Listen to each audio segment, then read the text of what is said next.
तत्सत् अथ 9वां अध्याय।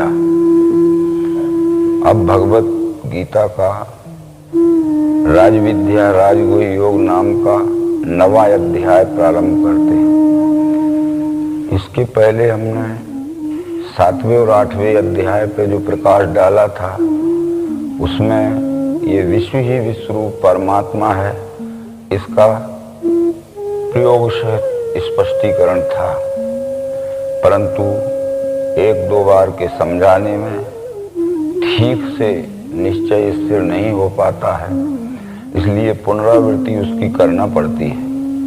इस 9वें अध्याय में भगवान श्री कृष्ण अर्जुन को उसी विश्वरूप दर्शन की पुनरावृत्ति उसके अंतःकरण में निश्चय स्थिर पक्का हो जाने के लिए करते हैं। श्री भगवान बोले, इदम तुते गुह्यतम प्रवक्षाम मनुसूयवे ज्ञानम विज्ञान सहितम यद ज्ञात्वा मोक्ष से सुभात राजविद्या राजगुह्य पवित्रमिदमुत्तमं प्रत्यक्षावगमं धर्म्यं सुसुखं कर्तुं व्ययम् अश्रद्धाना पुरुषा धर्मस्यास्य परन्तप अप्राप्य माम निवर्तन्ते मृत्यु संसार वर्तमनि। इन 3 श्लोकों का आशय यह है कि जिस परमात्मा का ज्ञान होने से ये मनुष्य शरीर धारण किया हुआ जीव आत्मा सब प्रकार के रोचक भयानक अंधविश्वास के रूढ़ मानदी से छूट जाता है, संशय भ्रम से छूट जाता है। वह विज्ञान युक्त ज्ञान यानी दिव्य चक्षु का स्पष्टीकरण युक्त बोध में तुझे देता हूं। ये दिव्य चक्षु को राजविद्या और राजगुह्य कहा है। राजविद्या कहने का कारण यह है कि संसार में जितनी भी विद्याएं हैं ये सब विद्याएं केवल मनुष्य का कौटुंबिक, सामाजिक और सांसारिक सुखमय जीवन चलाने के लिए हैं, परंतु अन्य विद्याओं से जीव की जिस परमात्मा का अंश है उसमें तदात्म स्थिति नहीं हो सकती। इसलिए विद्याओं के भी बहुत से विचार किए गए हैं। जो विद्याएं हैं 14वें अध्याय में आई हैं, ज्ञाना नाम ज्ञान उत्तमम, उन विद्याओं के नाम भी यहाँ बतला देना आवश्यक है। ब्रह्म ज्ञानम रस ज्ञानम वेदम स्वरधर्म तथा व्याकरणम ज्योतिषम चैव धनुर्विद्या तथा मता जलोत्तारणकम न्याया कोकाश्चासुरोणी तथा नट विद्या किस्र वैद्यम विद्या हेते चतुर्दशा। ये विद्याएं मनुष्य को अपना कौटुंबिक, पारिय और सामाजिक एवं सांसारिक जीवन चलाने के लिए जरूरी है, परंतु इनसे मूल उद्देश्य की पूर्ति नहीं होती है, परमात्मा दर्शन जन अनुभव नहीं होता है। राज विद्या कहने का मतलब 10वें अध्याय में यही था, अध्यात्म विद्या विद्या नाम। जितनी भी विद्याएं हैं इनमें अध्यात्म विद्या ये सर्वश्रेष्ठ विद्या है। अर्जुन ने भी 7वें अध्याय में 13वें अध्याय में उसको स्वीकार किया था, परंतु राजविद्या कहने का दूसरा कारण यह है कि अध्यात्म विद्या से राजनीति का और राजनीति से समाज व्यवस्था का अटूट संबंध है। यह अध्यात्म विद्या यदि प्राप्त नहीं हुई तो राज्य कारण चलाने वाले लोग सामाजिक व्यवस्था नहीं कर पाएंगे। ये राज्य संस्था समाज की व्यवस्था चलाने के लिए है। अगर समाज में कोई गड़बड़ी ना हो तो राज्य संस्था की ही जरूरत नहीं है। इस तरह से राज्य चलाने वाले लोग जब तक इस अध्यात्म विद्या को न अपनाएंगे तब तक राज्य कारण सफल नहीं हो सकता है। ये पवित्र है, इसमें किसी भी प्रकार का रोचक भयानक उपवास व्रत पूजा पाठ तीर्थ इत्यादि किसी भी प्रकार की उलझन नहीं है और उत्तम है, सर्वश्रेष्ठ है। प्रत्यक्षावगमम धर्म्यम, इस विद्या के द्वारा ये विश्व ही परमात्मा है, इसका प्रत्यक्ष दर्शन जन्य अनुभव होता है। सुसुखम कर्तव्यम, और ये सुख पूर्वक सरलता से साध्य होने वाली है, ये 9वें अध्याय में कहा गया है। परंतु इस अध्यात्म विद्या में जिससे कि ये विश्व ही विश्वरूप परमात्मा यह निश्चय अंतःकरण में धारण होता है, जिसको श्रद्धा नहीं रहेगी तो मेरी प्राप्ति बिना घूमे सदा संसार चक्र में, उनको ये परमात्मा की प्राप्ति नहीं हो सकती है और जन्म मृत्यु का संसरण बंद नहीं हो सकता है। ये तीनों श्लोकों के बतलाने का यही कारण है। निष्कर्ष इसका ये है, ये विश्व ही विश्वरूप परमात्मा है। यह दिव्य दृष्टि योग के द्वारा प्रत्यक्षीकरण की युक्ति से मिलान करके देखने पर अपने अंतःकरण में धारण हो जाना ही धर्म है और फिर तदनुसार अपने स्वकर्म द्वारा यथोचित सेवा में व्यवहार होना ही हमारा कर्माचरण है। ये भगवत गीता ब्रह्म विद्या के अपरोक्ष अनुभव का कर्मयोग शास्त्र है। जो कुछ कहा था वो इस चौथे श्लोक में कृष्ण जी कहना चाहते हैं। वो कहते हैं, मया तत्मिदं सर्वम जगत व्यक्त मूर्तिना मतिस्थानी सर्वभूतानि न चाहम तेषु वस्थिता न च मतिस्थानी भूतानि पश्चिमे योगमेश्वरम भूत भृन्न च भूतस्थो ममात्मा भूत भावना। इन श्लोकों से आशय है कि निराकार रूप से विश्व रूप परमात्मा ने ही ये संपूर्ण साकार जगत को धारण किया है। ये कोई भी सृष्टि का चराचर जीव परमात्मा से अलग नहीं है। परमात्मा किसी भी चराचर सृष्टि के अंश स्वरूप जीव से अलग नहीं है, परंतु मैं इनमें रहता नहीं जो कहने का आशय था, ये परमात्मा के आधार पर संपूर्ण सृष्टि है, सृष्टि के आधार पर परमात्मा नहीं है। जैसे कुछ विचारज्ञों ने उदाहरण दिए हैं कि जब पानी भरा रहता है तो उस पर जो लहरें उठती हैं, बबूले उठते हैं, भंवरे पड़ते हैं, तो ये पानी के आधार पर ही लहरें उठती हैं, बबूले उठते हैं, भंवरे पड़ते हैं। तो यदि पानी ना हो तो लहर भी नहीं रह सकती है, बबूले भी नहीं रह सकते, पर लहर और बबूले ना रहें तब भी पानी रह सकता है। इसलिए परमात्मा यदि नहीं है तो ये चराचर सृष्टि नहीं रह सकती है, परंतु चराचर सृष्टि ना भी रहे तो भी विश्वरूप परमात्मा रह सकता है। इस तरह अधिष्ठान और आधारित दृष्टि से कहा है कि ये सब सृष्टि मेरे आधार पर है, मैं इनके आधार पर नहीं हूं। इस 6वें नंबर के श्लोक में कृष्ण कहते हैं कि जैसे सर्वत्र संचारी वायु आकाश में रहे, वैसे सदैव मेरे में स्थित हैं भूत जान तुम। जो है सब भूत मेरे में, इसका उत्तर ये है कि जैसे आकाश में वायु ओतप्रोत अनुस्यूत भरा हुआ है, ऐसी परमात्मा में स्थूल सूक्ष्म दृष्टि से, चाहे वो अणुअणियान महतोमहीयान क्यों ना हो, संपूर्ण चराचर सृष्टि भरी हुई है, ये कहने का आशय था। परंतु इसके आगे जो कुछ कहना चाहते हैं वो, कल्पांत में सर्वभूत मेरे प्रकृति में मिले, फिर मैं निर्माण करता हूँ कल्प प्रारंभ काल में। प्रकृति के सहारे से अपने सर्वभूत ये वारंवार बनाता हूँ जो है प्रकृति के वशी। इन दो श्लोकों का आशय है कल्पांत और कल्प प्रारंभ जो बताया गया है, इस पे अनेक भाष्यकारों ने कल्पांत उसे कहते हैं जहाँ यहाँ संपूर्ण सृष्टि एक साथ विलय हो जाती है और सब शून्य सा रह जाता है, और कल्प प्रारंभ उसे कहते हैं जब ये 4 खानी 84 लाख योनि की सृष्टि एक साथ उद्भव होती है। परंतु भगवत गीता में जीव की कल्प प्रारंभ और कल्पांत नित्य ही होता है। जब ये प्रकृति के गर्भ से जीव पृथक होता है तो उद्भिज खानी में आता है। उद्भिज खानी में आते ही इसकी कल्पना प्रारंभ हो जाती है। वो कल्पना महाकारण रूप रहती है। उद्भिज में भी ये इच्छा महाकारण रूप से रहती है, कल्पना रहती है कि मैं जीवित रहूं। यदि किसी जमीन पे उत्पन्न होने वाले झाड़ पेड़ पौधे आदि को हम काट देते हैं, तोड़ देते हैं, तो 2-4 दिन में हम देखते हैं कि उसमें से फिर नई शाखाएं निकलती हैं। इस बात का प्रतीक है कि वो भी जीवित रहना चाहता है, उसको जीवित रहने की, सुखमय रहने की और फलने फूलने की कल्पना मौजूद है। वह जब स्वेदज में आता है तो वह कल्पना कारण रूप हो जाती है, अंडज में आता है तो कल्पना सूक्ष्म रूप हो जाती है, और पिंडज श्रेष्ठ मनुष्य योनि में जब आता है तो वह कल्पना स्थूल स्वरूप हो जाती है। मनुष्य में परमात्मा जानने की ये मूल स्वरूप जानने की कल्पना होती है, तत्वदर्शी सद्गुरु से विश्व ही परमात्मा है, अंशंसी भाव से अपने से, ये निश्चय होते ही कुछ समय उसका मनन करने के बाद निदिध्यास होकर और आस्तिक अवस्था प्राप्त हो जाती है, यानी कल्पना का अंत ही हो जाता है।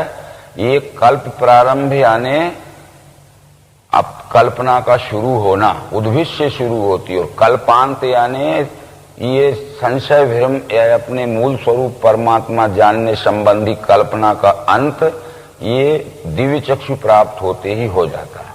तो इस तरह कल्पांत और कल्प प्रारंभ का अर्थ भगवान श्री मायानंद चेतन जी ने किया है, परंतु प्रकृति के सहारे से अपने सब भूते, इसका स्पष्टीकरण गुणत्रय विभाग योग नामक 14वें अध्याय में आ चुका है। वो कहते हैं मेरी योनि महत ब्रह्म वहां गर्भ मैंने दिया, उससे सब भूतों की होवे उत्पत्ति भारत, सर्व योनि कौनते होवे उत्पन्न मूर्ति जो, उनका स्थान महत ब्रह्म बीज दाता पिता हूं मैं। ये प्रकृति के सहारे से अपने सब भूते, ये परमात्मा अपने प्रकृति का सहारा लेके ये संपूर्ण चराचर सृष्टि के रूप में रचना करता है। जैसे उदाहरण के लिए यदि पिता को संतान उत्पन्न करना है तो माता जी का सहारा लेना पड़ता है, सीधा पिता संतान उत्पन्न नहीं कर सकता। इसलिए परमात्मा को यदि सृष्टि रचना करना है तो सहयोगी कारण उसमें प्रकृति ही होती है। यदि सृष्टि ये निमित्त कारण है, परमात्मा उपादान कारण है, तो प्रकृति ये सहयोगी कारण है। जैसे उदाहरण वेदांत में एक दिया गया है कि किसी कुंभकार को जब मट्टी का बर्तन बनाना होता है तो ये पात्र जो बन जाते हैं सब निमित्त हैं, मिट्टी ये उपादान है, परंतु कुंभकार ये सहयोगी कारण है। यदि मिट्टी को पात्र बनना है, यदि कुंभकार ना हो तो मिट्टी पात्र नहीं बन सकती। इस तरह से प्रकृति के सहारे से, सहयोग से ये संपूर्ण सृष्टि में रचता हूं, बारंबार बनाता हूं, जो है प्रकृति के कर्म में प्रकृति के मैं रहता हूं, संग त्याग के भूतों के कर्म से मुझको नहीं बंध धनंजय। परंतु प्रकृति अपने कार्य में स्वतंत्र है, अपने त्रिगुणों का सहारा लेके उद्भव करना, उसको कायम रखना और समय पाते ही अपने में विलय कर लेना, ये प्रकृति के 17 स्तंभ 3 गुणों की स्वाभाविक उत्पत्ति, स्थिति और लय कार्य स्वरूपणी लीला है। मैं उसमें कोई हस्तक्षेप नहीं करता हूं, परंतु निर्देशन मेरा ही रहता है, नेतृत्व मेरा ही रहता है, यानी विश्वरूप परमात्मा का। मयि अध्यक्षेण प्रकृति सुयेते सचराचरम हेतुनानेन कौनते जगत विपरिवर्ते। आशय से यही है कि मेरे नेतृत्व में संपूर्ण चराचर सृष्टि की प्रकृति रचना करती है। इसी कारण से प्रकृति के 3 गुण प्रकृति अपने सृष्टि रचना के लिए सहयोग में लेती है। तो ये रजोगुण से उद्भव, सत्वगुण से स्थिति और तमोगुण से विलय होते रहता है। ये स्वाभाविक है। यदि कोई चाहे कि उत्पत्ति स्थिति लय का ये अखंड मंडलाकार चक्र बंद हो जाए तो कदापि संभव नहीं है। इसलिए अर्जुन, ये उत्पत्ति स्थिति लय का चक्र तो चलता ही रहेगा। तू ये जो समझ रहा है कि मैं मारूंगा ये सब मरेंगे और मैं नहीं मारूंगा तो नहीं मरेंगे, ये कर्ता धर्ता तू नहीं है। कर्ता धर्ता सब इसमें ईश्वर और उसकी गुण साम्या प्रकृति है। मनुष्य देह लेने से मूढ़ जाने नहीं, मुझे स्वामी भूतन का मेरा श्रेष्ठ भाव नहीं लखें। परंतु मैं विश्वरूप परमात्मा, ये विश्वरूप का और विश्वरूप की उत्पत्ति स्थिति लय की स्वाभाविक लीला का ज्ञान कराने के लिए इस मानव शरीर में अवतरित होता हूं। तो ये साधारण यानी अज्ञानी लोग इस मुझे नहीं पहचानते हैं। इस कारण से वो मेरे से विरोध और बैर भी कर सकते हैं। उनकी आशा कर्म ज्ञान व्यर्थ शून्य विवेक, वो स्वभाव मोह दाता वे राक्षसी आसुरी गए। देवी स्वभाव वाले जो महात्मा पार्थ वे मुझे अनन्य भाव से सेवें आदि अव्यय जान के। जो अज्ञान के अंधेरे में पड़े हुए हैं उनका ज्ञान भ्रमित रहता है, ज्ञान नष्ट रहता है। ज्ञान नष्ट रहने से उनका चित्त भी भ्रमित रहता है। चित्त भ्रमित रहने से उनके कर्म भी भ्रष्ट होते हैं और कर्म भ्रष्ट होने से उनको अत्यंत दुखमय पतन का फल भी भोगना पड़ता है।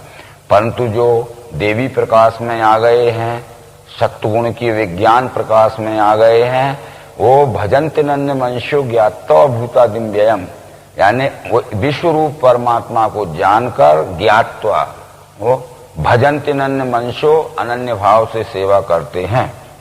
परंतु ऐसे मनुष्य निश्चयी रहते हैं। ज्ञान से भजने वाले कोई बे मुझको भजें, सदगुरु में, विभूति में और संपूर्ण विश्व में।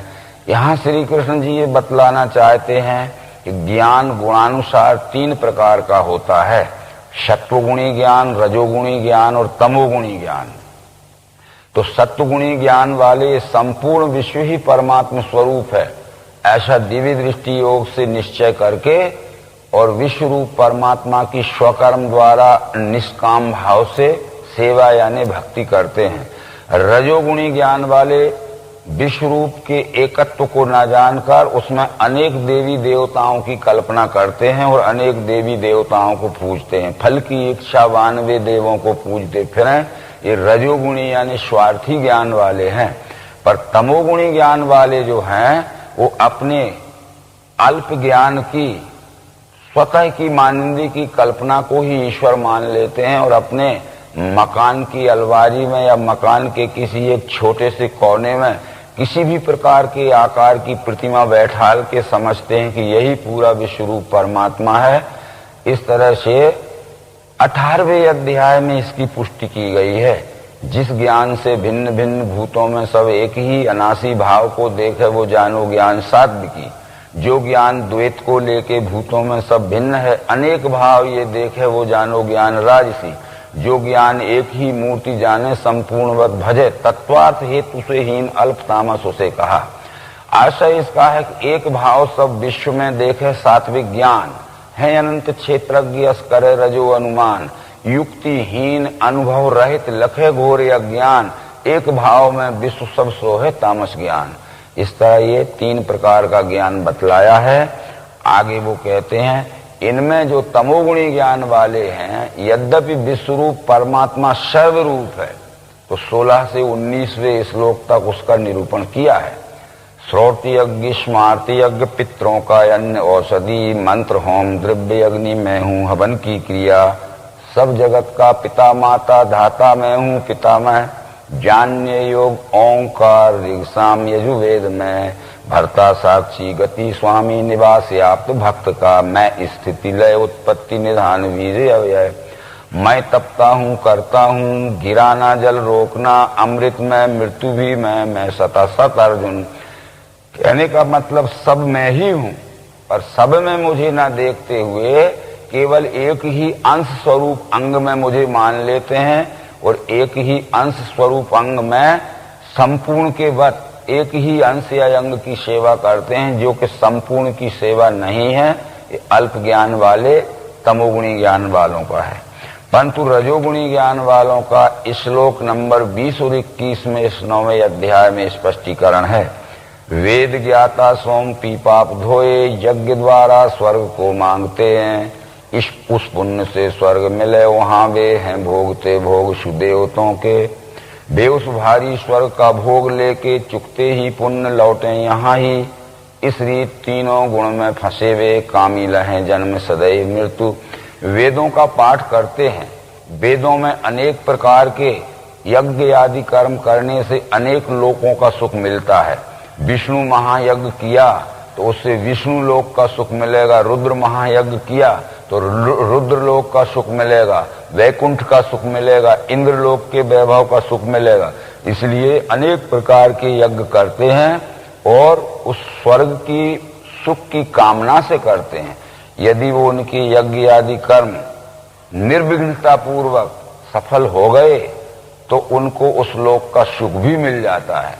परंतु क्षीणे पुण्य मृत लोके वसंती, परंतु जब वो पुण्य क्षीण हो जाता है तो जहां के तहां ढकेल के उनको फिर गिरा दिया जाता है। इसलिए कामी या स्वार्थी लोग अनेक बार उन सुखों को पाके और उससे फिर वंचित हो जाते हैं, फिर प्रयत्न करते हैं, फिर वंचित हो जाते हैं।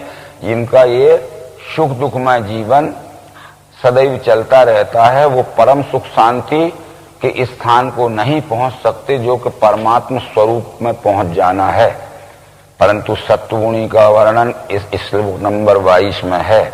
अनन्य चिंतन से जो मेरी करते हैं उपासना, ऐसे नित्य युक्तों का करता हूं योगक्षेम में। अनन्य चिंतन से जो ये विश्व रूप की उपासना करते हैं उनका योगक्षेम में चलाता हूं।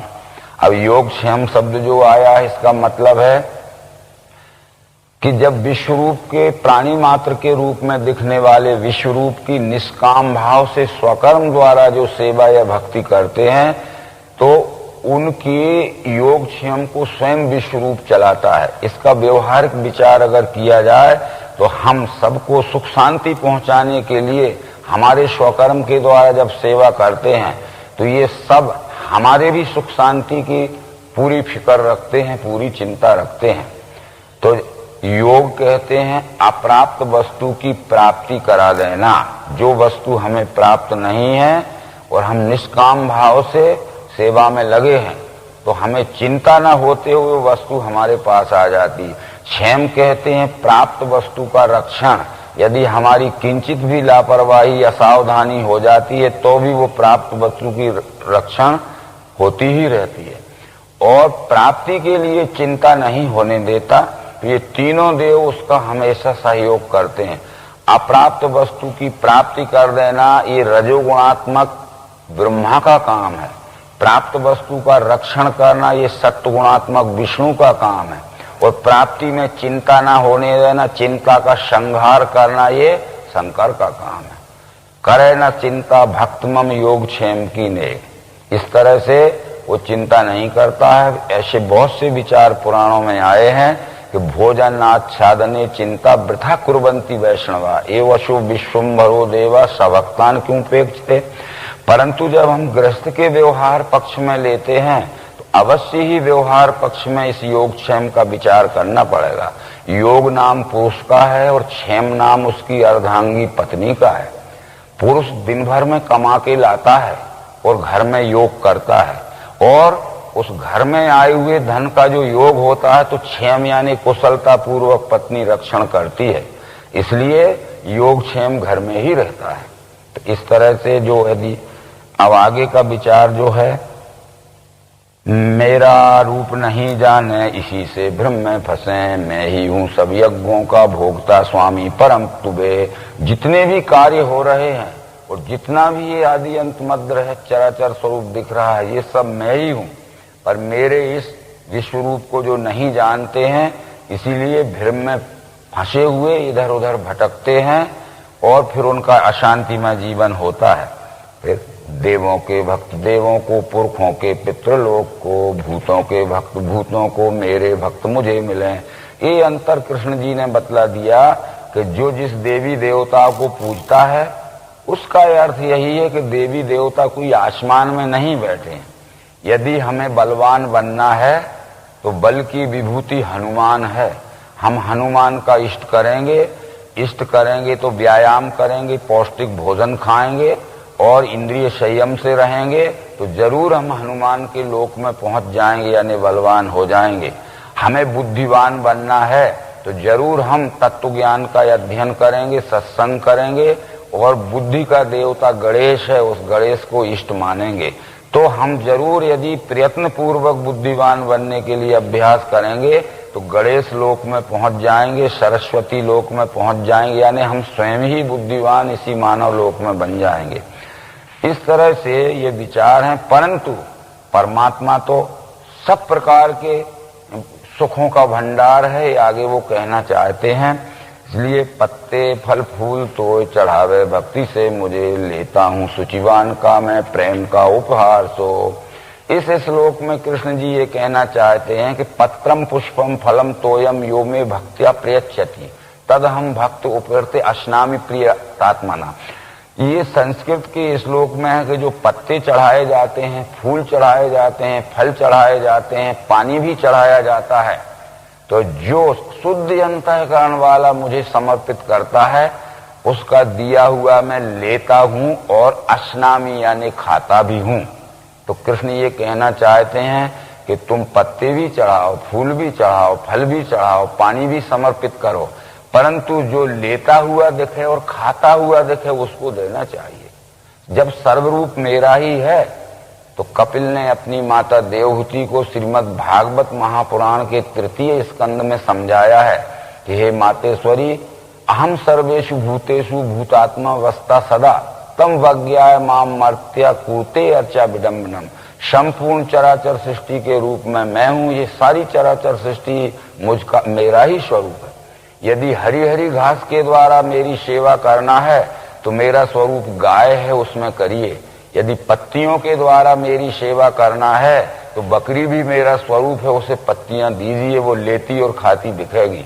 यदि पानी के द्वारा सेवा करना है तो सूखते हुए झाड़ पर पानी दीजिए, वो ग्रहण करता हुआ और मुस्कुराता हुआ दिखेगा। या प्यासे को पानी दीजिए, वो जरूर लेता हुआ और पीता हुआ दिखेगा। तो आप अपनी सेवा उसको समर्पित करिए जो लेता भी दिखे और उसको खाता पीता भी दिखे। हम तो वो सेवा करते हैं केवल पाषाण की, कि जो ना लेता दिखता है ना खाता दिखता है। केवल अंधविश्वास से हमने उसमें ये भावनाएं आरोपित कर ली है।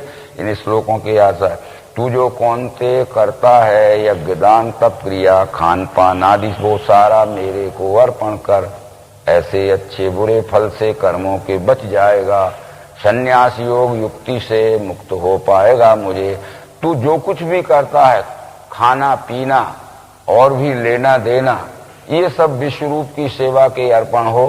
तू जो बल प्राप्त करना चाहता है, शरीर का बल, बुद्धि का बल, धन का बल, ये तू जो भी बल प्राप्त करना चाहता है उसका उद्देश्य ये होना चाहिए कि मैं तन मन धन का बल प्राप्त करूं और इस बल के द्वारा मैं प्राणी मात्र के रूप में दिखने वाले परमात्मा की सेवा करूं। हमें सब प्रकार का सुख वैभव और संपन्नता प्राप्त करने का अधिकार है, पर वो हमारा सुख, हमारी शक्ति ये जनता के रूप में दिखने वाले जनार्दन की सेवा के रूप में होना चाहिए। सब में सब भूतों को शत्रु मित्र मुझे नहीं, प्रेम से जो भजे मुझको उसमें मैं मुझ में वही। मैं संपूर्ण सराचर सृष्टि में समान व्याप्त हूं, परंतु जो मुझे प्रेम से व्यवहार करते हैं मैं भी उनको प्रेम से व्यवहार करता हूं, और जो मेरे से राग द्वेष से व्यवहार करते हैं वैसा व्यवहार मैं उनसे भी करता हूं। क्योंकि पूर्व में कृष्ण जी ये कह चुके हैं कि यो यथा माम प्रपदन्ते तांस तैव भजाम्यहम् मम वर्तमान वर्तन्ते मनुष्या पार्थ सर्वसा। जो मेरे साथ जैसा व्यवहार करेगा और प्रति उत्तर में मैं भी उसके साथ वैसा ही व्यवहार करूंगा। अब हमें कर्म स्वतंत्रता मिली है, कर्मण्येवाधिकारस्ते, तो हम अपने सदाचार सेवा और प्रेममय व्यवहार करेंगे तो विश्वरूप भी हमारे साथ सेवा प्रेममय और सदाचार का व्यवहार करेगा। हम दुराचार भ्रष्टाचार छल कपट का व्यवहार करेंगे तो वो भी हमारे साथ वैसा ही प्रति फल के रूप में व्यवहार लौटाएगा। एक छोटा सा दृष्टांत स्वरूप उदाहरण दिया जाता है कि जब हम किसी नदी या किसी पहाड़ की टेकड़ी के किनार में जाते हैं, वहां जब हम जोर से चिल्लाते हैं तो जो शब्द हमारे मुंह से निकलते हैं वो रिफ्लेक्ट होके प्रतिध्वनि के रूप में हमारे ही कान के ऊपर आते हैं। जैसे हम वहां जोर से चिल्लाएंगे कि मूर्ख हो, गधे हो, बहुत मारेंगे, तो वो हमारे ही कान पे लौट के शब्द आएंगे। और हम कहेंगे कि मित्र हैं, परस्पर मिलकर सेवा व्यवहार करेंगे, तो हमारे मुंह से निकले शब्द हमारे ही कान में सुनने को आते हैं। इसलिए हमारा किया हुआ कर्म प्रकृति चक्र में घूमते हुए फल भोग बन के हमारे ऊपर आता है। तो हमें जैसा चाहिए वैसा हम व्यवहार करें। अगर हमें दुख भोगना है तो सबके साथ छल कपट सताने का व्यवहार करें, और सुख भोगना है तो सबको सुख शांति में पहुंचाने का व्यवहार करें। इसका आशय यही था कि मैं सब भूतों में समान भाव से हूं, पर जो मेरे साथ जैसा व्यवहार करता है प्रति उत्तर में मैं भी उसके साथ वैसा ही व्यवहार करता हूं। ये रामचरितमानस में भी यह बात आई है। देवों के गुरु का नाम बृहस्पति था और देवों के राजा का नाम इंद्र था। देवों के राजा इंद्र को देवों के गुरु बृहस्पति ने जो शिक्षा दी है कि राम का स्वभाव तुम जानते हो, यद्यपि शम नहीं राग न रोषु गाहि न पाप पुण्य गुण दोषु। तथापि करहि सम विषम विहारा, भक्त अभक्त हृदय अनुसारा। कर्म प्रधान विश्व रच राखा, जो जस करे सो तस फल चाखा। राम के साथ जो व्यक्ति जैसा व्यवहार करते हैं उसका प्रत्युत्तर रूप फल वो वैसा ही देते हैं। इसलिए ये हमारे ऊपर आधारित है कि हम ये प्राणी मात्र के रूप में दिखने वाले विश्व रूप से जैसा व्यवहार हम करेंगे उसका प्रतिफल हमें उसी तरह का मिलेगा। ये आगे चल के प्रेम से जो भजे मुझको उसमें मैं मुझ में वही, अगर हम प्रेम पूर्वक व्यवहार करेंगे तो हमारे साथ भी प्रेम का व्यवहार करेगा। ये सामान्य व्यवहार में, जागतिक व्यवहार में भी हम देखते हैं कि हम किसी से प्रेम का व्यवहार करते हैं तो वो हमारे साथ में भी प्रेम में व्यवहार करता है। हम किसी से द्वेष का व्यवहार करते हैं तो वो हमारे साथ भी द्वेष का व्यवहार करता है। यद्यपि है दुराचारी एक दृष्टि भजे मुझे, तो उसको साधु ही जानो क्योंकि वह सत पा चुका। होवे त्वरित धर्मात्मा स्थायी शांति मिले उसे, कौन ते ध्यान में लेना मेरा भक्त नहीं गिरे। इन श्लोकों से कृष्ण जी ये कह रहे हैं भगवत गीता में दुराचारी शब्द कोई बुरा नहीं आया है। मिथ्याचारी, व्यभिचारी, भ्रष्टाचारी, दुष्टाचारी ये अलग अलग शब्द हैं जिनके अलग अलग अर्थ होते हैं। दुराचारी का अर्थ होता है कि जिसको परमात्म निश्चय तो हो गया है परंतु अभी सेवा के आचार से जो दूर है, यानी सेवा नहीं कर पा रहा है परंतु भ्रष्टाचार भी नहीं कर रहा है, इसलिए दूर है सेवा के आचार से, वह है दूर आचारी। तो उसके कुछ पूर्व संस्कार ऐसे हैं कि जो अभी सेवा में प्रवृत्त नहीं होने देते हैं परंतु उसका भ्रष्टाचार दुष्टाचार छूट गया है। तो होवे त्वरित धर्मात्मा स्थायी शांति मिले उसे। पूर्व के जो संस्कार बाधक रहते हैं सदाचार युक्त सेवा में संलग्न करने के लिए, वो संस्कार क्षय होते ही शीघ्र ही वो धर्माचरणी हो जाता है। कौन ते ध्यान में लेना मेरा भक्त नहीं गिरे। जो एक बार जिसको विश्व रूप का निश्चय हो चुका है तो इस बात को अर्जुन ध्यान में रखना कि उसका कभी भी अधपतन नहीं हो सकता है। ये बतलाते हुए मेरे आश्रय से पार्थ पापी चांडाल आदि भी स्त्रियां वैश्य शूद्र पाते हैं श्रेष्ठ वो गति। कृष्ण जी ने कहा कि मेरे समय में भी ये जातीय विषमता बहुत बढ़ गई है। लोग पापियों को, चांडालों को, अछूतों को, स्त्रियों को भक्ति के अधिकार से वंचित कर दिया गया है। जब इस तरह का समय आता है ये मानव जगत में कि स्त्रियों को वेदों में भक्ति में अधिकार नहीं है, पापियों को, चांडालों को, अछूतों को भक्ति में और वेदों के पठन पाठन का अधिकार नहीं है, अधिकार से वंचित कर दिया जाता है, तभी ये धर्म गिलानी का एक दृश्य स्वरूप ये दिखता है।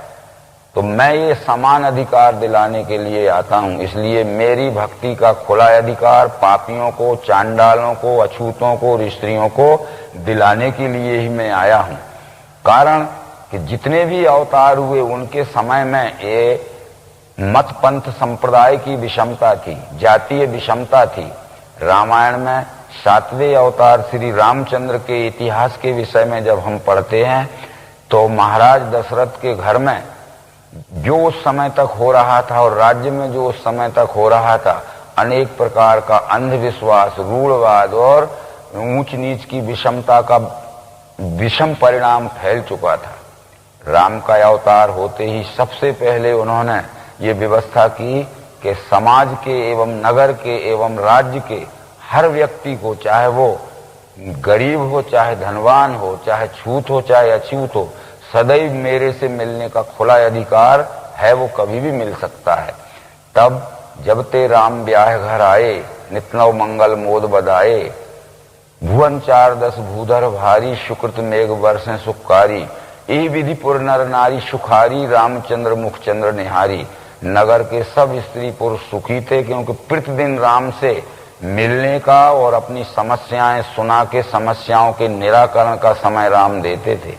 इसके बाद जब राम का वनवास हुआ तो सबसे पहले उन्होंने उस स्थान में अपना निवास स्वीकार किया कि जहां ऊंची जाति के जातीय अभिमानी लोग जिनको छूते नहीं थे और दक्षिण की ओर से रक्ष संस्कृति का प्रचारक रावण बलात् तलवार के बल पर धर्म परिवर्तन कर रहा था। वो कोल, किरात, निषाद, बानर, भालू, वृक्ष आदि अछूत लोग थे।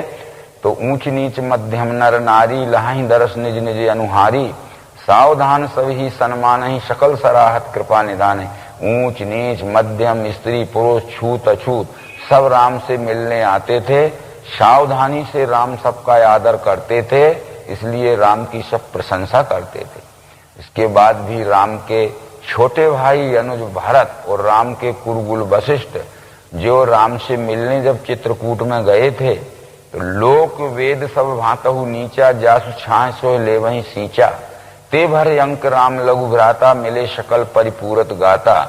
जिनको जाति अभिमानियों की छाया पड़ने पर भी छूत लग जाती थी, ऐसे अछूत लोगों को भरत और राम के कुलगुरु वशिष्ठ गले से गला लपेट के मिले, उनको छुआछूत नहीं लगी। उन अछूत लोगों ने भरत और वशिष्ठ को जो उपहार में भोजन दिया था, बड़े प्रेम से खाया।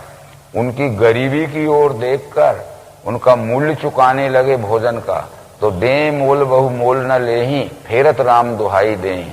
तो ये भी एक अवतार लेने का कारण होता है कि मानव मानव सब समान हैं। किसी जाति में पैदा होने से कोई ऊंचा नहीं होता है, कर्म से मनुष्य ऊंचा होता है। यदि जाति में पैदा होने से ऊंचा होता तो रावण उत्तम कुल का ब्राह्मण था, परंतु कर्म निकृष्ट होने से उसको सपरिवार वध का दंड मिला। शौरी निषाद आदि जाति में नीचे थे, परंतु उनके कर्म अच्छे थे, सदाचारी थे, जनसेवी थे। तो रामचंद्र जी ने शौरी के जूठेवेर और निषाद का दिया हुआ भोजन खाया। इस तरह से ये बात जरूर है कि मेरे आश्रय से पार्थ पापी चांडाल आदि भी स्त्रियां वैश्य और शूद्र पाते हैं श्रेष्ठ वो गति। यदि हम पापियों को, चांडालों को, अछूतों को अपने पास बुला के न बैठा लेंगे, उनके कुसंस्कार जो हैं उनको हम अच्छे संस्कार नहीं डालेंगे, तो वो सुसंस्कृत ना हो पाएंगे।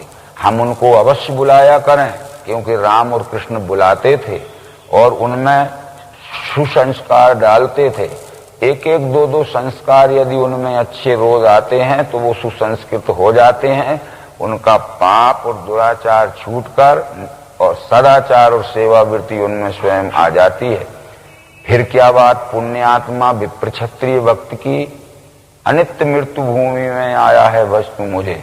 फिर जो भक्त लोग हैं और जो ऊंचे उठे हुए लोग हैं, उनको उठाने का तो प्रश्न ही नहीं है। जो गिरे हुए लोग हैं उनको उठाने के लिए मैं आता हूं। इसलिए ये अवतार का या भगवान का एक नाम पतित पावन भी है। पतित कहते हैं जो गिर चुके हैं या समाज ने जिनको गिरा दिया है, सामाजिक बहिष्कार कर दिया है, उनको सामाजिक स्थान दिलाने आते हैं। राम का राज्य जब हो गया था तब भी हम ये राम राज्य में पढ़ते हैं, वैर न कर काहूषण कोई, राम प्रताप विषमता कोई। राम के राज्य में किसी से कोई वैर भाव करने वाला नहीं था, क्योंकि राम ने अपनी राज्य व्यवस्था के प्रभाव से विषमता दूर कर दी थी। और ये विषमता दूर जब ही हो सकती है और समता की स्थापना जब ही हो सकती है कि बिन विज्ञान की समता आवे, कोई अवकाश की न विन पावे। भगवत गीता भी इस बात को प्रतिपादित करती है कि समम सर्वेषु भूतेषु तिष्ठन्तम परमेश्वरम, विनश्यस्य विनश्यन्तम या पश्यति सा पश्यति। व्याप्त है सम सर्वत्र परमात्मा, यह देख के ये आत्म प्रेम नहीं त्यागे वो पावे परम गति। जिसको सब में व्यापा हुआ परमात्मा प्रत्यक्षीकरण में दिखाने की युक्ति दिव्य दृष्टि से दिख जाता है, तो उसका ये विषमता का भेद मिट जाता है। ये बातें वेदों में भी आई हैं। आयुर्वेद के 40वें अध्याय का नाम ईशावास उपनिषद है। उसमें परमात्मा स्वरूप की पहचान कराई गई है कि कैसे वो कहाँ है और कैसे जाना जाए। तदे जति तन्ने जति तद्दूरे तदवंत के तदंतरस सर्वस्व तत्सर्वस्याश्वायता। वह हिलता चलता भी है, स्थिर अचल भी है, वह दूर भी है, पास भी है, वह सबके भीतर भी है, सबके बाहर भी है। उसका नाम है परमात्मा। यस्मिन् सर्वाणि भूतानि आत्मन्येवानुपश्यति। सर्वभूतेषु चात्मानं ततो न बीजुगुप्सते।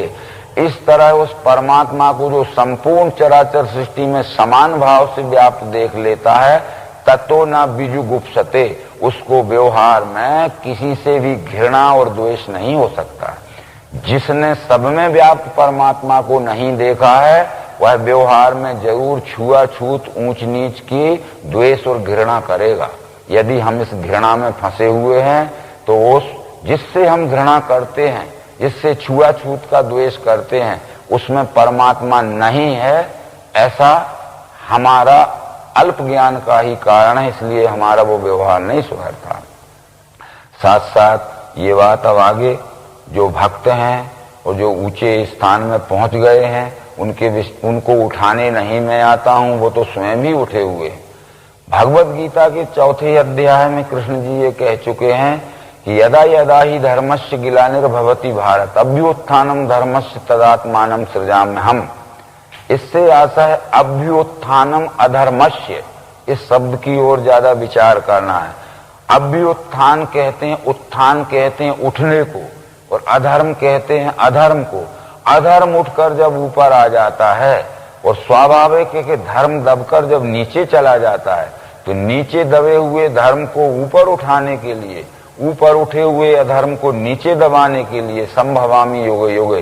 तो ये भी हमारे मानव में ऊंच नीच का, छुआछूत का, विषमता का भेद मानना, ये भी एक अधर्म का ही कारण है, धर्म गिलानी का ही कारण है। हम कर्म से मनुष्य को नीचा जरूर समझें, परंतु किसी जाति में जन्म लेने से नीचा न समझें। ये हमारी बहुत उल्टी समझ हो गई है। इसलिए इन सब बातों की तरफ देखते हुए अब जहां तक है विषमता, हमारे जिस व्यवहार से मानवीय समाज में विषमता फैलती है, उसका नाम विष है, क्योंकि श्रुति कहती है विषाद जनकत्वाद विषम। हमारे जिस व्यवहार से मानव समाज में विषमता का द्वेष फैलता है, वही विष है, और हमारे जिस व्यवहार से मानव समाज में समता का प्रेम जुड़ता है, वही अमृत है। बस इतना विचार करके हमें विश्व रूप के मानवों से समता के प्रेम का व्यवहार जोड़ना चाहिए, तब हम वो परमात्मा का दर्शन कर चुके। फिर क्या बात, मेरा ध्यान भक्ति करना, पूजना नमना मुझे, यूं मेरी धुन छाने से मुझ में मिल जाएगा। यहाँ कृष्ण जो मेरा कहते हैं, ये व्यष्टि भाव से नहीं कह रहे हैं, वसुदेव के पुत्र बन के नहीं कह रहे हैं, ये परमात्मा भाव से कह रहे हैं कि जो इस विश्व ही विश्व रूप परमात्मा है, ऐसा देखकर, जानकर, पहचान कर जो इस विश्व रूप परमात्मा के साथ सेवा में, प्रेम में व्यवहार करता है, मेरा ध्यान वो भक्ति करता है और हर प्रकार का व्यवहार परमात्मा स्वरूप जान के करता है, तो वो मेरे ही स्वरूप में मिल जाता है। अब प्रश्न ये उठता है, यदि विश्वरूप परमात्मा हमने जान भी लिया, तो सेवा के 4 अंग होते हैं, ये हम जानते हैं। ये सेवा के 4 अंग जो हैं, शिक्षा, रक्षा, व्यापार और श्रम। इस शिक्षा देने वाले शिक्षक को ही ब्राह्मण कहते हैं, न्याय रक्षा करने वाले रक्षक को ही क्षत्रिय कहते हैं, व्यापार व्यवसाय आयात निर्यात या प्रोडक्शन करने वाले व्यापारी को ही वैश्य कहते हैं, और श्रमिक या मजदूर को ही शूद्र कहते हैं। सारे संसार की सुखमय व्यवस्था सेवा के 4 अंग मिलके होती है। यद्यपि जो देश वर्ण व्यवस्था नहीं मानते हैं, यूरोप, अमेरिका आदि देश, परंतु वहां भी परोक्ष रूप में सेवा के 4 अंग मिलके ही सुख शांति कायम रहती है। यदि अमेरिका, यूरोप में, ऑस्ट्रेलिया में शिक्षा देने वाले शिक्षक ना हो, ज्ञानी ना हो, इस ज्ञानी का नाम ही ब्राह्मण है, तो वहां का भी काम ठीक नहीं चल सकता है। वहां न्याय रक्षा करने वाले रक्षक क्षत्रिय या शूरवीर ना होवे, तो देश की बाहरी सीमाओं की रक्षा फौज करती है, अंदर पुलिस और जज करते हैं, ये सब रक्षक न्याय करने वाले ही क्षत्रिय हैं। वहां फैक्ट्रियां लगा के माल का उत्पादन करने वाले, आयात निर्यात करने वाले व्यापारी या वैश्य न हो, तो वहां का काम भी नहीं चल सकता है। और वहां लेबर न हो तो भी, मजदूर न हो तो भी काम नहीं चल सकता। इसलिए जो अध्यात्म शास्त्र ने ब्राह्मण क्षत्रिय वैश्य शूद्र नाम रखे हैं वो गुणवाचक नाम है। मनुस्मृति में इसका स्पष्टीकरण किया गया है। विप्राणाम ज्ञानथो ज्येष्ठम, क्षत्रियाणाम बल वीर्यता, वैश्याणाम धान्य धनता, शूद्राणाम एव जन्मता। जो ज्ञान विज्ञान देने में सबसे श्रेष्ठ होता है उसको ब्राह्मण कहते हैं, चाहे वो किसी भी देश में पैदा हो, किसी भी जाति में पैदा हो। जो न्याय रक्षा करने में निष्पक्ष भाव से सर्वश्रेष्ठ होता है उसको क्षत्रिय कहते हैं, चाहे वो किसी जाति का हो, किसी देश का हो। और जो आयात निर्यात प्रोडक्शन आदि व्यापार करके धन धान्य के द्वारा प्राणी मात्र की सेवा करता है उसको व्यापारी को या व्यवसायी को वैश्य कहते हैं, ये किसी भी देश जाति का हो। और जो श्रमिक है, मजदूर है, उसको शूद्र कहते हैं, वो किसी देश। ये ब्राह्मण क्षत्रिय वैश्य शूद्र ये जातियां नहीं हैं, ये गुण कर्म के नाम हैं। भगवत गीता कहती है चातुर्वर्ण्यम मया सृष्टम गुण कर्म विभागशः। ये नहीं कहा है कि चातुर्वर्ण्यम मया सृष्टम जाति जन्म विभागशः। जाति जन्म से विभाग नहीं हुआ है, गुण कर्म के विभाग हुआ है। भगवत गीता में 3 जगह इस बात का पुष्टिकरण किया गया है।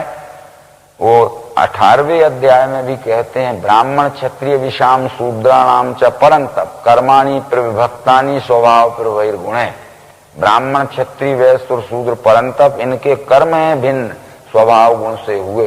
ये ब्राह्मण क्षत्रिय वैश्य और शूद्र गुणानुसार इनके कर्म अलग अलग हैं और ये स्वभाव गुण से ही इनके कर्म होते हैं। जो समदम तप शांति शौचार्य ज्ञान विज्ञान आस्तिक से सेवा करता है उसके जाति का संबंध नहीं हुआ, ब्राह्मण है। आदि शंकराचार्य ने भी वेदांत में और महामुनि व्यास ने भी पुराणों में इसकी पहचान बतलाई है। वो कहते हैं सात्विको ब्राह्मणा प्रोक्ता क्षत्रियस्तु रजोगुणा रजो तमस तथा वैश्य शूद्र एव तमोगुणा। यानी सत्व गुण का नाम ही ब्राह्मण है, रजोगुण का नाम ही क्षत्रिय है, मंद रजोगुण का नाम ही वैश्य है और तमोगुण का नाम ही शूद्र है। ये इन गुणों के ही नाम वर्ण है और वर्ण का नाम ही गुण है। परंतु इस विषय में भगवत गीता के पूर्व अध्यायों में हम कह चुके कि तत्व विश्व महाबाहु गुण कर्म विभागयो गुणा गुणेषु वर्तन्ते इति मत्वा न सज्जते। गुणों का कर्म का भेद तत्वविद सत्य हेलक है। जो मनुष्य तत्वविद हो जाता है यानी तत्व ज्ञानी हो जाता है वो कौन सा गुण कौन से कार्य में कुशलता पूर्वक सफल होता है ये वो जानता है। तो यानी कर्म से हम गुण की पहचान करते हैं और गुण से वर्ण की पहचान होती है। इसलिए कर्म करता हुआ दिखे यदि से ज्ञान विज्ञान आस्तिक के तो वो सत्वगुण प्रधान है और जो सत्वगुण प्रधान है वो ब्राह्मण है, वो किसी भी जाति में पैदा। यदि हमारे ऋषियों का पूर्व इतिहास देखें ये यहाँ बतला देना बहुत जरूरी है। रामचंद्र जी के कुल गुरु वशिष्ठ थे। महाभारत के आदि पर्व में लिखा है गणिका गर्भ संभूतो वशिष्ठ महामुनि तपसा ब्राह्मणा जाता संस्कारस तत्र कारणम। मेनुका वैश्या से उत्पन्न हुए पुत्र रामचंद्र जी के कुल गुरु वशिष्ठ हैं, पर तपसा ब्राह्मणा जाता ब्रह्मदेव के गुरुकुल में उन्होंने 5वीं श्रेणी की विद्या उत्तीर्ण की थी। जो गुरुकुल में 5वीं श्रेणी की विद्या उत्तीर्ण करता है उसको ब्रह्म ऋषि की डिग्री मिलती है, वो ब्रह्म ऋषि का डिग्री होल्डर होता है।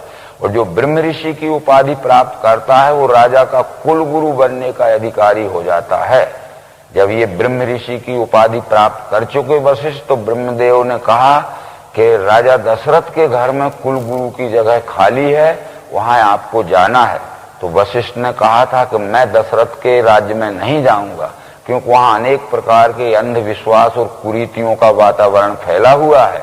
तब ब्रह्मा ने कहा था कि ब्रह्म ऋषि का कर्तव्य है कि राज्य की कुरीतियां और अंधविश्वास को दूर करे और सत्य ज्ञान का प्रकाश करे, इसीलिए तुम्हें अपॉइंट किया जाता है वहां। जब न लेऊं तब ही विधि मोही कहा लाभ आगे सुत होई। वशिष्ठ ने ब्रह्मा की आज्ञा का पालन किया और राजा दशरथ के कुल गुरु के पद में गए और राज्य की व्यवस्था को संभाला। उसके परिणाम स्वरूप राम सुसंस्कृत यानी उत्तम कोटि के अवतार कोटि के जैसे पुत्र का आविर्भाव हुआ। तो इस तरह से जिन्होंने 18 पुराण लिखे और कुछ संकलन किया, वेदांत शास्त्र लिखा, उनको हम महामुनि व्यास कहते हैं। ये व्यास जी जन्म से जातो व्यासस्तु केवर तो स्वपचस्तु पाराशरा, ये कुमार अवस्था में ढीवर की पुत्री से उत्पन्न हुए पुत्र हैं। परंतु यदि कोई कहे कि ये स्त्री किसी भी जाति की हो, पिता की जाति प्रधान मानी जाती है, तो भारत के आदि पर्व में लिखा है कि स्वपचस्तु पाराशरा, जिस पाराशर पिता से पैदा हुए वो पाराशर भी स्वपच था और माता भी ढीवर की लड़की थी, और कुंवार अवस्था में पैदा हुए वो आज भगवान व्यास के नाम से पूजे जा रहे हैं। इसलिए ऐसे अनेक प्रकार प्रमाण हैं। भृगु भीलनी का पुत्र था, कुंभज कुम्हार का पुत्र था। कुंभज इसलिए कहते हैं, कुंभ कहते हैं घड़े को, और जा कहते हैं जन्म को। जो घड़े को बनाता है, घड़ा बनाने वाले के घर में पैदा हुआ पुत्र कुंभज है। ये सारा इतिहास महाभारत में लिखा हुआ है। इसलिए जाति से कोई नीचा नहीं होता है, गुण कर्म से यदि वो ठीक नहीं चलता है तो नीचा होता है। तो ये विचार हम सब जब देखते हैं तो आज हम जाति से ही नीचा मानने लगे हैं। और ये तप आदि जो वर्णन आया है पुराणों में, तो तप क्या है? हम कहते भूखे प्यासे रहना तप है, धूप में बैठना तप है, या कहीं एक पांव से खड़े रहना तप है, या ये बबूल के तेज नुकदार कांटे के ऊपर सो जाना तप है। ये तप नहीं है। तप कहते हैं ता पा, ये शब्द जो हैं शॉर्ट फॉर्म पे बने हुए हैं। ता का अर्थ है तत्व, पा का अर्थ है पहचान। तत्व पहचान के लिए जो अभ्यास किया जाता है उसका नाम तप है। ये श्रीमद् भागवत महापुराण के पहले स्कंद में ये विचार आए हैं।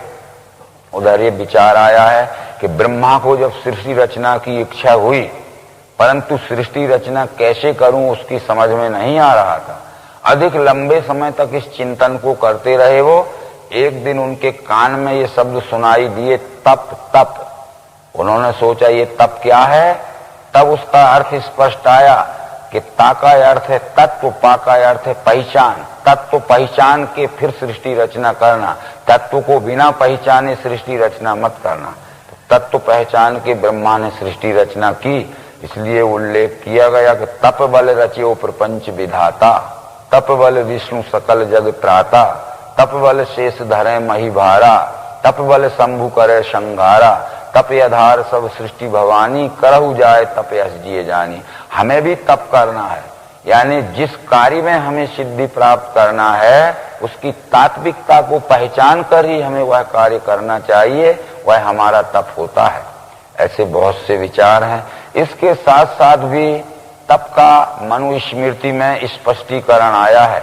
ब्राह्मणस्य तपः ज्ञानम, तपः क्षत्रियस्य रक्षणम, वैश्यस्य तु तपः पोषण, तपः शूद्रस्य सेवनम। अपने अपने स्वकर्म में कुशलता प्राप्त करने के अभ्यास काल को ही तप कहते हैं। हमें जिस कार्य में कुशलता प्राप्त करना है उस कुशलता प्राप्त करने के लिए हमें अभ्यास करना पड़ेगा। उस अभ्यास के पीरियड को, लर्निंग पीरियड को ही तप कहते हैं। तब बराबर उस कार्य में हमें सिद्धि मिल जाएगी। ये सब विचार तू जो कौनते करता है यज्ञ दान तप क्रिया, खान पान आदि वो सारा मेरे को अर्पण कर। तू जो कुछ भी करता है अपना तन मन धन का की शक्ति बढ़ाने के लिए, तुझे बढ़ाने का पूरा अधिकार है। पर तेरे में जो तन मन धन की शक्ति बढ़ेगी वो विश्व रूप की सेवा के लिए तेरी शक्ति का उपयोग होना चाहिए। विश्व रूप के शोषण के लिए, सताने के लिए उपयोग नहीं होना चाहिए। जो शक्ति प्राप्त करके विश्व रूप को शोषण करते हैं या सताते हैं वही तो राक्षस हैं, और जो शक्ति प्राप्त करके विश्व रूप की सेवा, सहयोग और प्रेम से व्यवहार करते हैं वही तो देव हैं। बस देवासुर में यही फर्क था।